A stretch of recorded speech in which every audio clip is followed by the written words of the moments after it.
ಕುಮಾರಸ್ವಾಮಿ ಭೇಟಿಯಾಗಿದ್ರಿ, ಏನು ವಿಚಾರ?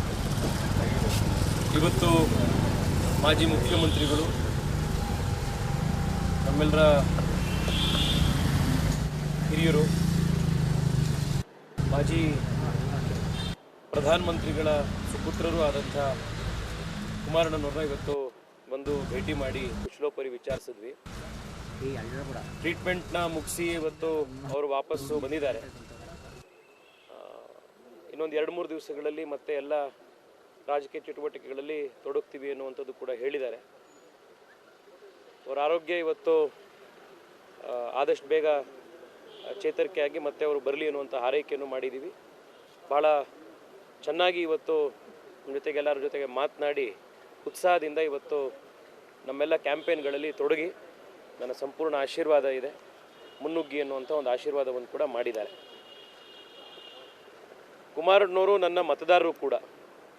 ಅವರಿಲ್ಲಿ JP ನಗರದಲ್ಲಿರುವಂಥದ್ದು ನಮ್ಮ ಜಯನಗರದ ಮತದಾರರು. ಆದ್ದರಿಂದ ನಾನು ಅವರಿಗೆ ಮನವಿ ಕೂಡ ಮಾಡಿದೆ. ಏಪ್ರಿಲ್ 4ನೇ ತಾರೀಕು ನಾಮಿನೇಷನ್ ಮಾಡುವಂಥದ್ದಿದೆ. ನಾಮಿನೇಷನ್ಗೆ ತಾವು ಬರಬೇಕು, ಬಂದು ಆಶೀರ್ವಾದ ಮಾಡಬೇಕು ಅನ್ನುವಂಥ ಮನವಿ ಕೂಡ ಮಾಡಿದೆ. 4ನೇ ತಾರೀಕು ನಾನು ನಾಮಿನೇಷನ್ ರ್ಯಾಲಿಲಿ ನಿಮ್ಮ ಜೊತೆಗೆ ಬರ್ತೀನಿ. ಸಂಪೂರ್ಣವಾಗಿ ನಮ್ಮ ಆಶೀರ್ವಾದ ಇದೆ.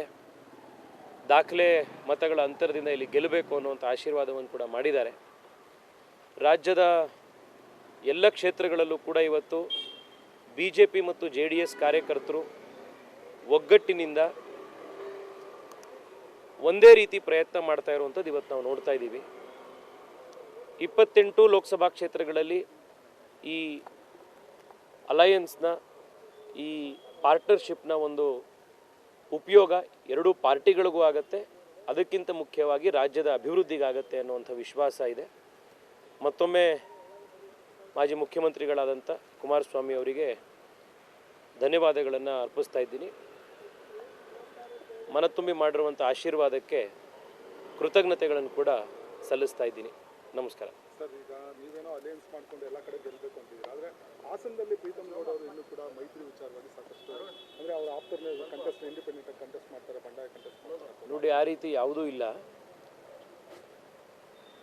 ಅಲಯನ್ಸ್ನ ಕುರಿತಾದಂಥ ನಿರ್ಧಾರ ನಮ್ಮ ಹಿರಿಯ ನಾಯಕರುಗಳು ಮಾಡಿರುವಂಥದ್ದು.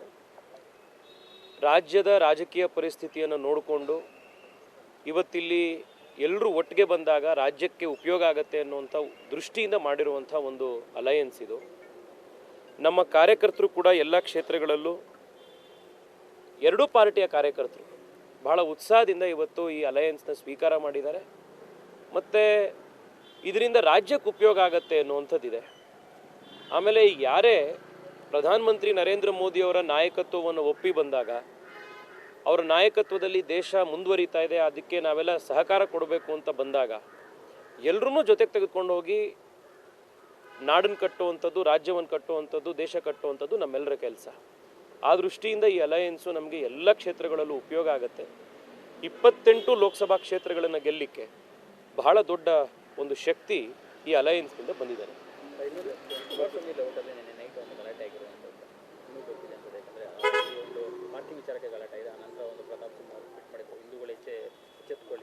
ಅದು ಮತ್ತೆ ಏನು ಮಾತನಾಡೋದಿದೆ ಅದ್ರ ಬಗ್ಗೆ? ಕುಮಾರಸ್ವಾಮಿ ಇಲ್ಲ, ಕುಮಾರಸ್ವಾಮಿ ಲೇಔಟ್ನ ಪೊಲೀಸರ ಜೊತೆಗೆ ಮಾತನಾಡಿದರೆ ಮತ್ತಷ್ಟು ವಿಷಯ ಸಿಗುತ್ತೆ. ಏನು ಭಾಳ ದೊಡ್ಡ ಆ ಥರದ ಇಶ್ಯೂ ಅಲ್ಲ. ಜನಾರ್ದನ್ ರೆಡ್ಡಿ ಮತ್ತೆ ಪಕ್ಷ ಸೇರ್ತಾ ಇದ್ದಾರೆ ಸರ್, BJP ಸೇರ್ತಾ ಇದ್ದಾರೆ.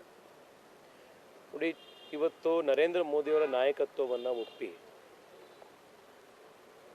ಹೊಸಬ್ರು ಒಳಗೆ ಬರ್ತಾ ಇದ್ದಾರೆ, ಬೇರೆ ಬೇರೆ ಕಾರಣಗಳಿಗೆ ಬಿಟ್ಟು ಹೋದವರು ಮತ್ತೆ ಬರ್ತಾ ಇದ್ದಾರೆ. ಒಂದು ಕುಟುಂಬದಲ್ಲೂ ಕೂಡ ಹೊಸದಾಗಿ ಜನ ಬಂದು ಸೇರಿಕೊಂಡಾಗ ಅಥವಾ ಒಂದು ತಂಡಕ್ಕೆ ಹೊಸ ಸೇರ್ಪಡೆಗಳಾದಾಗ ತಂಡ ಮತ್ತಷ್ಟು ಗಟ್ಟಿಯಾಗತ್ತೆ. ಇವತ್ತು ಇಡೀ ದೇಶದಲ್ಲಿ ನೀವು ನಿನ್ನೆ ಕೂಡ ನೋಡಿರ್ಬೋದು, ಕಾಂಗ್ರೆಸ್ನ ಸಿಟ್ಟಿಂಗ್ MPಗಳು ನವೀನ್ ಜಿಂದಾಲ್ ಅಂತ ಭಾಳ ದೊಡ್ಡ ಹೆಸರಿರುವಂಥವರು ಕೂಡ ಅವ್ರ ಪಾರ್ಟಿಗಳನ್ನು ಬಿಟ್ಟು ಕಾಂಗ್ರೆಸ್ನ ತೊರೆದು ಇವತ್ತು ಮೋದಿಯವರ ನಾಯಕತ್ವದಲ್ಲಿ BJPಲಿ ನಾವು ಆಯ್ಕೆ ಆಗಬೇಕು ಅಂತ ಬರ್ತಾ ಇರೋದು ನಾವು ನೋಡ್ತಾ ಇದ್ದೀವಿ.